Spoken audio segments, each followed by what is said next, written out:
Hello everyone, welcome to Module 6, Lesson 1 of Mastering Ethereum. Smart contracts are self-executing contracts with the terms of agreement directly written into code.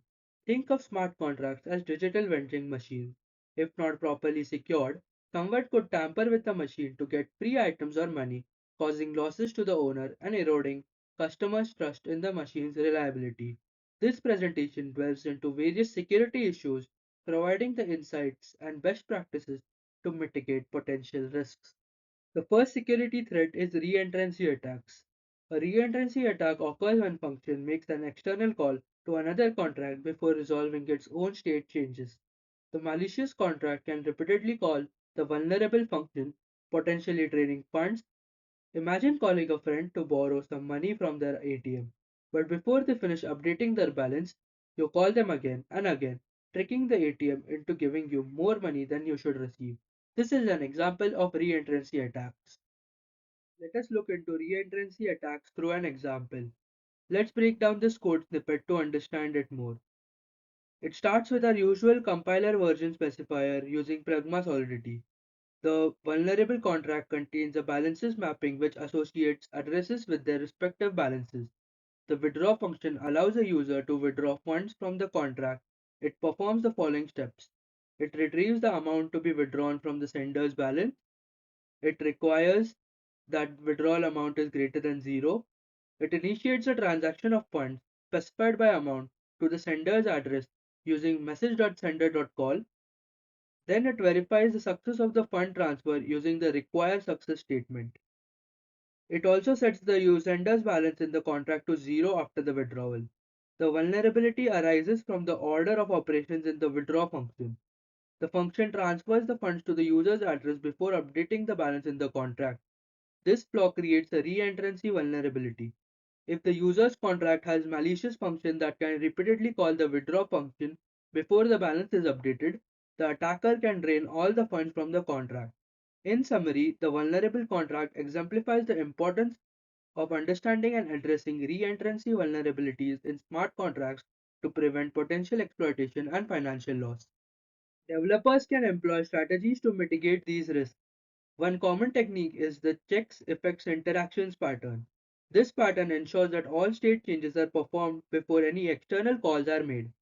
The Solidity code provided represents a smart contract designed to address the vulnerability of reentrancy attack. Let's see what improvements have been made. The contract secure.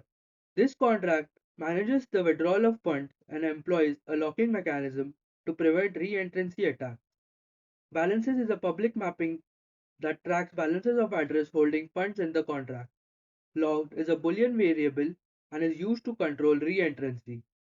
Modifier no reentrancy is applied to functions to prevent reentrancy attacks. It utilizes the locked variable to restrict the reentrant calls while a function is being executed. The withdraw function allows a user to withdraw funds from the contract while preventing reentrancy. Its functions are similar to previous code snippet. The no reentrancy modifier and the associated use of locked variable aim to prevent reentrancy attacks. By locking the function during execution and then unlocking it after completion, the contract guards against potential recursive calls that could exploit the reentrancy vulnerabilities. Let us look into our next security issue, which is integer overflow and underflow. These are critical vulnerabilities in smart contracts arising from arithmetic operations exceeding the storage capacity of the data type used. Integer overflow occurs when the result of an arithmetic operation exceeds the maximum value that can be represented by the variable's data type. Conversely, integer underflow occurs when the result of an arithmetic operation falls below the minimum value that can be represented by the variable's data type. These vulnerabilities can lead to unexpected and potentially harmful consequences such as incorrect calculations, corrupted state variables, and security exploits. For instance, the Parity multisig wallet hack involved an integer overflow vulnerability, allowing attackers to freeze funds in users' wallets, showcasing the severity of such risks. Let us look into integer overflow through an example code snippet. This contract is vulnerable to integer overflow, demonstrating the potential risk associated with arithmetic operations exceeding data type limits. It declares a variable count as uint8 with a maximum value of 255 and attempts to increment this value leading to overflow at the maximum limit. In Solidity, overflow behavior is undefined, which can result in unpredictable outcomes and potential security vulnerabilities, such as manipulating contract state or triggering unintended actions. To mitigate these serious threats to smart contract security, developers must implement robust mechanisms such as using the SafeMath library, built-in overflow checks in newer Solidity versions, and manual checks in older Solidity versions to prevent these arithmetic errors. The SafeMath library provides safe arithmetic functions that prevent overflow and underflow by throwing exceptions when such errors occur, ensuring the security of arithmetic operations in the smart contracts. Solidity version 0.8.0 and above has built-in overflow checks while older versions require manual checking. Understanding these vulnerabilities and implementing appropriate safeguards is essential for ensuring the integrity and security of smart contracts, protecting them from potential exploitation and financial loss. The next security issue which we will discuss is unchecked call return values. Unchecked call return values in smart contracts represent a critical security vulnerability that arises when the return values of low level calls to external contracts or systems are not properly validated. Smart contracts frequently interact with external contracts or systems through low level calls, which are essential for various functionalities, such as value transfers and external contract invocations. Failing to check the return value of these calls introduces a significant security vulnerability. When the return value of low level call is not validated, it may indicate an error or failure that can lead to unexpected behavior or vulnerabilities in the contract. For instance, if a low level call fails due to an error in recipient contract, the calling contract may proceed with the assumption that the call was successful, potentially leading to loss of funds or other undesirable outcomes. Let us look into unchecked calls through an example. The Solidity code provided defines a smart contract named unchecked call, which contains a function susceptible to security vulnerability of unchecked call return values.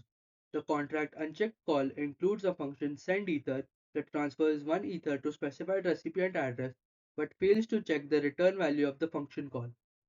The function sendEther allows the transfer for one ether to the address specified by the recipient parameter. The function uses a low-level call to transfer the ether, recipient.call. However, it only captures the success status of the call in the success variable, while disregarding the actual return value. This omission of checking the return value creates a security vulnerability. This lack of verification creates a security vulnerability. If the recipient contract throws an error during the call, the transaction may fail, but the original contract will not be notified, potentially leading to unexpected behavior and loss of funds. To address this vulnerability, it's crucial to verify the success or failure of low level calls in smart contracts. This checked call contract uses the require statement to validate the return value of the call function. The require function in Solidity is a powerful statement that acts as a sanity check or a precondition to ensure certain conditions are met before proceeding with the execution of the function in a smart contract. If the call fails, the transaction will revert, ensuring that the contract only proceeds with the assumption that the call was successful if it is actually succeeded. Understanding the risks associated with unchecked call return values and implementing secure validation mechanisms is paramount for safeguarding smart contracts against potential exploitation and financial loss. It's essential aspect of ensuring the integrity and reliability of the smart contracts operations. The denial of service or DOS attacks prevent users from accessing contract functionalities. Flooding a contract with small transactions can make it unresponsive. Imagine a customer service line where one person keeps calling repeatedly, blocking other legitimate customers from getting through. DOS attacks can have significant consequences for smart contracts, including preventing users from accessing contract functionality, hindering the execution of critical operations, and potentially causing financial loss. Let us look into an example of DOS attacks. The contract DOS includes two state variables, richest, a publicly accessible variable, to track the address that sends the most ether to the contract, most sent, a publicly accessible variable, to keep track of the highest amount of ether sent to the contract. The function become richest is marked as payable, allowing it to receive Ether along with the function call. It is designed to update the richest and most net variables if the amount of Ether sent in the current transaction is greater than the previously recorded amount. The vulnerability arises from the lack of protection against DOS attacks. An attacker could abuse this contract by repeatedly sending small amounts of Ether, each time surpassing the most sent value, thereby flooding the contract with the transactions. The repeated flooding with the transactions from the attacker would elongate and complicate the processing of legitimate transactions, potentially making the contract unresponsive to genuine users. This could lead to disruption in the normal functioning of the contract and could potentially cause financial loss. Defensive strategies to mitigate DOS attacks include pull-over push payments, where users initiate requests to retrieve data or execute actions, shifting the communication burden from the contract to the user. It is like instead of a store sending out products to everyone, customers come to the store to pick up their items, reducing the store's workload and preventing overload. Furthermore, implementing gas limit checks can prevent attackers from consuming all available gas and halting contract execution. Understanding and addressing vulnerabilities such as potential for DOS attacks is essential for ensuring the robustness and reliability of smart contracts, especially in the context of decentralized applications and blockchain based systems. Timestamp dependence in smart contracts refers to a situation where the contract's logic relies on the timestamp of the block in which the contract is being executed. This dependence on the block timestamp can introduce vulnerabilities if not handled properly. Smart contracts that use the block timestamp as a part of their critical logic are susceptible to timestamp dependence. The timestamp represents the time at which block is mined on the blockchain. Miners have some control over the block timestamps, which could lead to potential manipulation by adjusting these timestamps strategically. Miners manipulating block timestamps can pose security risks to smart contracts. For example, they may create blocks with timestamps set in the past or future, seeking to exploit time sensitive contract logic. Let us look into timestamp dependence through an example. The contract contains a state variable named threshold, defined as u into 56, constant, and is set to the value equivalent to 1 day, represented in seconds. The isValid function is a view function, meaning it does not change the state of the contract and can be executed without requiring any gas. This function checks if the current block timestamp is divisible by the threshold value. The vulnerability lies in the dependence of contract's logic on the current block timestamp, specifically in the use of modular division with the threshold value. Miners can manipulate block timestamps, potentially creating blocks with past or future timestamps, thereby exploiting time-sensitive contract logic. To mitigate the vulnerability related to timestamps, developers can consider the following measures. Instead of relying solely on the current block's timestamp, consider incorporating block confirmations or a time delay to lessen the impact of timestamp manipulation. Implementing external oracles or time resources to verify timing requirements can reduce exposure to potential timestamp manipulation. Understanding and addressing the risks associated with timestamp manipulation is crucial for enhancing the security and integrity of smart contracts. By adopting a robust strategy to mitigate timestamp dependence, developers can reduce the susceptibility of their contracts to potential manipulation and exploitation. Ensuring proper access control is crucial. Without robust access control, malicious actors could exploit weakness to manipulate contracts, steal assets, or cause disruptions. Think of access control like having secure locks on your house. Without them, any intruder could enter and wreak havoc.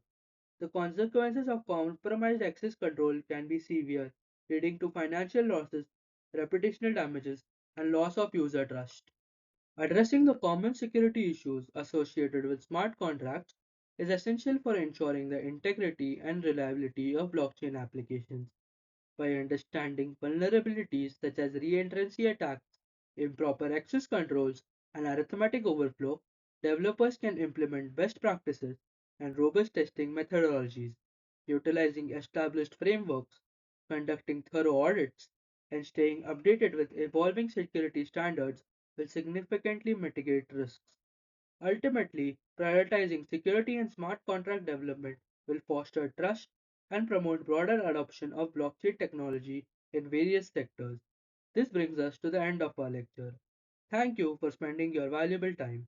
You are free to ask any doubts on our Discord servers. There you can have a thorough discussion on topics covered in this lecture.